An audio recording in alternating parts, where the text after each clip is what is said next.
E hoje, né, no dia 28 de junho, o dia aí que é celebrado o Dia do Orgulho LGBT, né, nós chegamos aqui ao fim da nossa série de vídeos especiais sobre os LGBTs na ficção, né, que a gente retratou aí algumas temáticas, né, sobre os LGBTs na ficção.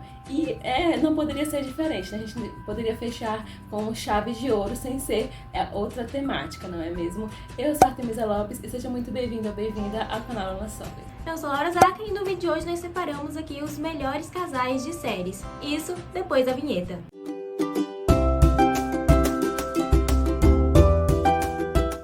E como nós prometemos no último vídeo aqui da temática LGBT, nós vamos hoje começar aqui falando de Malek, né? O casal maravilhoso ali de Shadowhunters, Magnus e Alec, que inclusive, né, chama mais atenção do que o casal de protagonistas, não é mesmo? O Magnus e o Alex, eles são ali personagens, né, dos Instrumentos Mortais ali da Cassandra Clare, que foi ali adaptado pela Freedom, né, no seriado Shadowhunters. Obviamente teve algumas diferenças entre livros e série. Quando for alguma diferença muito exorbitante, não se preocupem, eu vou fazer a comparação aqui, tá bom? O Magnus, ele é ali um feiticeiro, né, o alto feiticeiro ali do Brooklyn, e ele meio que é o representante dos bruxos ali no submundo, e ele é, desde sempre, gente canon, que ele é pansexual. Enquanto o Alec, né, ele é um caçador de sombras, e ele é meio que um gay ali no armário, né, por causa de todo o preconceito que ele sofre ali pela Clave, né, que a Clave, ela não aceita muito bem relacionamentos homossexuais, não é mesmo? Então ele meio que se mantém ali no armário. A série, né, começa a introduzir esses dois juntos ali, quando a Claire tá ali atrás, né, das suas memórias perdidas e tal, e eles têm que invocar ali um demônio. Pra isso eles precisam da ajuda do Magnus, né, que é o feiticeiro ali. E aí, durante esse ritual pra invocar esse demônio aí, né, antes do ritual, o Magnus, obviamente, começa a flertar ali com o Alec. Ele dá umas cantadas, só que aí o Jace e a Isabella interpretam que é pra eles, né? Só que não era pro Alec. E aí, né, durante ali o ritual, o Alec, sem querer, sai do armário, né? Porque esse demônio, ele queria a memória da pessoa que você mais ama, como ali um tributo. E quando chega a vez do Alec ceder essa memória, aparece o Jace. Só que aí a gente tem muita problemática sobre ser o Jace, essa pessoa que ele mais ama, porque ele é o Parabatais não podem ter relacionamentos românticos, tem o fato do Jace ter crescido com eles como irmão adotivo, tem vários ICs aí. Mas o Alec, ele fica atormentado, ele foge ali do rolê, o demônio se solta, dá muita merda ali. E o Magnus vai atrás do Alec depois pra consolar ele, né, porque ele entende que o Alec era ali uma pessoa que ainda não estava pronta pra se revelar como gay para o mundo e tudo mais. E o Magnus, ele meio que continua fazendo uns favorzinhos ali pros caçadores, né, na intenção ali de ficar com o Alec, né. Uma dessas, né, o Luke ali, que é o pai adotivo ali da Clary, né, ele fica gravemente ferido e o Magnus, ele vai ali dar uma ajuda pra curar ele. E aí ele inventa uma desculpa porque o Alec não tá presente. Então ele dá uma desculpa lá pra o Alec estar presente. Que ele diz que ele precisa de energia de Shadowhunter virgem. E nessa o Jace precisa ligar pro Alec, né? Porque o Alec e ele estavam ali brigados. E aí o Alec, ele fica demorando muito pra responder essa chamada aí do Jace, até que finalmente ele chega quando o Magnus mais precisa, porque o Magnus estava ali exaurido de suas forças, só porque ele usou os poderes mágicos lá dele. E o Alec empresta ali a energia dele pro Magnus. O Alec, ele começa ali a entrar em um conflito interno, porque ele tá sentindo coisas pelo Alec, ao mesmo tempo ele sente coisas pelo Jace, ao mesmo tempo ele não pode revelar isso para pessoas. E aí chega no instituto uma personagem que inclusive não existe nos livros, já é uma diferença aí, não é mesmo? Que é a Lydia Bramwell. Ela veio ali pra tomar o poder ali do instituto de Nova York, né? Que antigamente estava ali sobre a direção do Alec, e ela veio pra consertar as coisas. Nisso, o Alec tem a brilhante ideia de se casar com ela, porque assim o instituto continua na família dele, não é mesmo? Ai, gente, o Alec... O Magnus fica um pouquinho ali chato, né, com isso, não é mesmo? E aí ele começa a brigar com os caçadores, descontar a raiva neles, né, no Jace e na Claire ali, que estão obviamente pedindo ajuda de novo. O Magnus, ele perde ali o amigo dele, o Ragnar, ele começa a ter umas alucinação muito louca lá. E o Ragnar da alucinação meio que incentiva o Magnus a parar ali o casamento do Alec, porque assim o Magnus tinha sido convidado pela Isabelle, que é ali a irmã do Alec. E aí nós temos, né, a primeira cena do beijo deles, que acontece exatamente no casamento do Alec, gente. Porque, obviamente, né, esse casamento não ia acontecer porque Lídia não existe nos livros, não é mesmo, gente? E aí nós temos uma grande diferença dos livros para a série, né? O primeiro beijo deles nos livros ocorre ali durante os eventos do primeiro livro, mas eles são apresentados para nós durante as crônicas de Bane, porque lembrando que os Instrumentos Mortais é ali narrado pela Claire, então não tinha como a Claire saber desse beijo. Esse beijo é dado ali quando o Alec ele cria coragem, vai convidar o Magnus para sair, e aí o Magnus fica sabendo que o Alec nunca tinha beijado ninguém, e aí ele beija o Alec sai da casa dele super mega feliz. Enquanto na série, né, o primeiro beijo deles acontece publicamente, literalmente, pra todo mundo, todos os Shadowhunters presentes naquele casamento, ou seja, muitas pessoas. E aí, outra diferença também é que nos livros o relacionamento deles começa de modo secreto ali, eles ficam em relacionamento secreto por 3 longos livros, enquanto na série eles já começam publicamente, gente, a partir desse momento aí do casamento. E essa cena, ela se parece muito mais com uma cena dos livros lá do terceiro livro, no pré-guerra ali, contra ali o Valentim, que, né, o Alec ele tinha discutido um pouco ali com o Magnus, porque o Magnus ele tava cansado de ficar ali no armário com o Alec, né, não podendo se apresentar pra família do Alec, que ele tava namorando com o Magnus quase termina com ele, e o Alec promete que se eles sobrevivessem, ele ia falar com a família dele. E nessa, o Alec beija o Magnus na frente de todo mundo, tanto da Clave quanto do Submundo, que é uma cena bem parecida com a do casamento.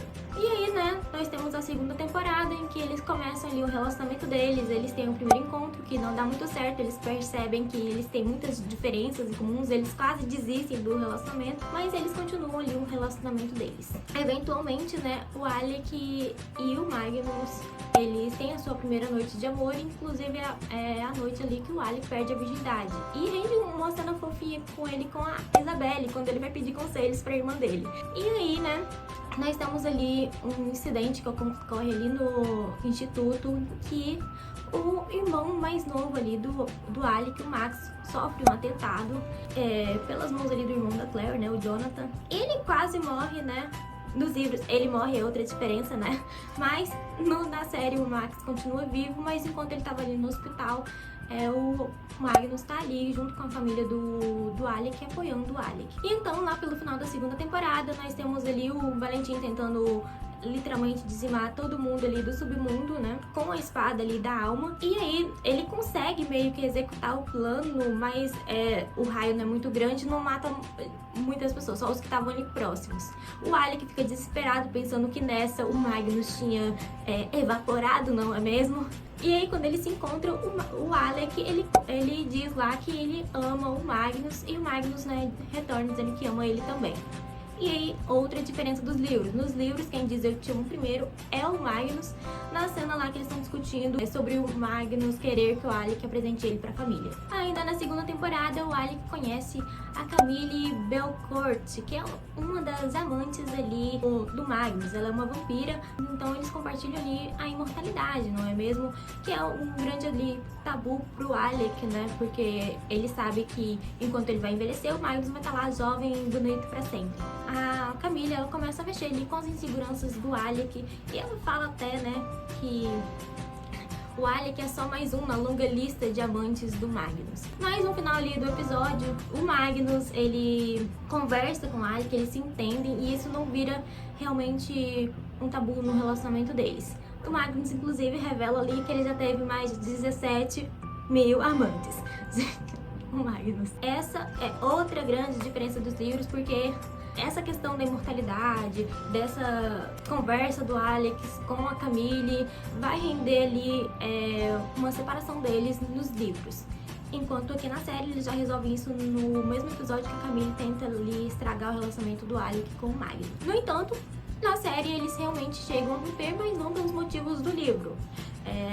Na série eles rompem porque o Alec guarda um segredo do Magnus sobre a espada da alma, e a espada da alma pode dizimar pessoas do submundo. Então o Magnus, ele não gosta que o Alec não tenha confiado nele e termina o relacionamento. Eles se reconciliam ali no último episódio da segunda temporada, logo depois da derrota ali do Valentim, né, que é morto, e eles vão lá comemorar, e nessa o Alec diz pro Magnus que ele não consegue viver sem o Magnus. Na terceira temporada, nós temos ali todo aquele envolvimento da Lilith, do Jace, possuído por demônio e tal e tudo mais. E nessa, o Magnus, mais uma vez lá ajudando os amigos do Alec, ele acaba oferecendo a sua imortalidade em troca ali de que o Jace ia ficar livre ali desse demônio que tá procurando ele. E nessa, ele perde os poderes. E aí nós temos um grande conflito ali no relacionamento deles, porque enquanto o Magnus, ele tá muito receoso, ele tá quase que arrependido de ter feito o que ele fez ali pelo Alec e pelo grupinho dele, porque o Magnus, ele gosta muito de ser um bruxo, ele gosta da magia dele e faz parte dele. Enquanto o Alec, ele tá gostando dessa fase do relacionamento, porque agora o Magnus era como ele era mortal e ia envelhecer junto com ele. E ele tenta ali convencer o Magnus a se adaptar a essa nova vida de mortal. O Magnus não tá afim, nessa de não tá afim, ele vai atrás de recuperar os poderes dele. Dá muito errado, ele vai para um hospital, quase morre. O Alec tenta entender o lado do Magnus, apoia ele quando ele tá ali no hospital. E eventualmente, né, eles acabam se reconciliando ali no penúltimo episódio da terceira temporada, quando o Magnus, ele se dispõe a entrar em Idon para fechar o portal e recuperar os seus poderes ali. Como eles não sabem se o Magnus vai ou não voltar dessa empreitada, o Magnus, antes de partir, pede o Alec em casamento. E o Alec, né, faz ele prometer que vai voltar. E aí, terminamos a terceira temporada ali com o casamento do Alec e do Magnus. Que sim, gente, eles ficam juntos pelo menos, né? É uma coisa que prestou na série. E uma diferença, assim, dos livros, que não é exatamente uma diferença, é só mais uma adição aqui de informação pra vocês. Nos livros, eles não apenas estão casados, mas ele tem ali um casal de filhos adotivos, que é o Max, que é um bruxinho ali azul, e o nome dele é em homenagem ali ao irmão que o Alec perdeu nos livros, o Max. Lembrando que na série o Max tá vivo. E o Rafael Santiago, né, que é um caçador de sombras que ficou órfão ali durante a guerra contra o Jonathan. E o nome dele, obviamente, vem ali em homenagem ao Rafael, o vampiro ali, que é amigo do Magnus e que nos livros morreu. Outra diferença, na série o Rafael também está vivo, então não sei como vai ser o nome do filho deles na série, né, se tivesse continuado, mas tudo bem. E eu acho que é isso sobre esse casal, né, eles ficam juntos, felizes e terminam bem. Bom, né, enquanto, né, que a gente teve aí o Malek, que foi um casal aí que teve um final feliz, né, eu vou falar agora, né, de um casal ali da série da Sabrina, né, da Netflix. Pra quem assistiu, vai saber, né, que eu tô falando do Theo e do Robin, né, gente? E a gente começa ali a série, né, conhecendo, né, a Suzy, que até então, né, era a Suzy, né, aí ela decide entrar no time de basquete ali da escola, e ela passa ali por um processo de bullying e tal, e aí que ela começa a se descobrir, né, a identidade de gênero dele, né, que na verdade é o Theo, né, que ele é uma pessoa que é transexual. E aí ele passa por todo esse processo de transição dele, e aí tem a segunda temporada, e é só na terceira temporada que a gente conhece, né, o futuro par romântico dele, que é o Robin, né, e o Robin ali, ele começa ali na terceira temporada, ele fazendo parte do time dos vilões, né, que aparecem ali, que são os pagões, né, que enfrentam ali todo o grupo de aliados ali da Sabrina. E o Robin e o Theo, eles se conhecem, e é óbvio que rola ali um pouco daquele clichê, né, de um personagem que é do time ali dos mocinhos, que começa a se relacionar com um personagem que é do time dos vilões. E aí eles se envolvem, e eles começam ali um relacionamento, e aí do meio pro fim, o Robin, ele muda de lado, né, ele sai ali do time dos vilões e começa a ser aliado ali do grupo da Sabrina. E ali a princípio a gente não conhece, não sabe muito bem ali sobre o Robin. A gente começa a pensar que ele é um bruxo, né, que ele tem poderes, que ele era ali um dos pagões e estava recebendo ali poderes das divindades que eles veneravam. E aí só é na quarta temporada que a gente conhece só um pouco deles, né? Porque assim, esse casal infelizmente, ele não foi um casal que teve muito tempo de tela na série. Assim, claro que em vários momentos a gente teve várias cenas deles, mas assim, a maior parte das cenas que a gente teve deles ali sendo um casal, na verdade eles serviram muito para serem personagens que eram aliados ali da Sabrina, né? o desenvolvimento do relacionamento deles não foi uma coisa que foi tão trabalhada assim. A própria história de origem do Robin, né, a gente só vai descobrir na 4ª temporada, né, que foi a última temporada de Sabrina, que é revelada pra gente que, na verdade, ele é um duende e também pro fim acabou ficando por isso mesmo. A gente só foi jogado isso em tela pra gente e a gente não sabe como que eles iriam desenvolver isso, já que a série, né, ela foi finalizada ali, né. Então, assim, a gente colocou esse casal aqui, mas assim, ele foi um casal que a gente torcia pra eles, porque era um casal que foi colocado na série de uma forma muito natural, né?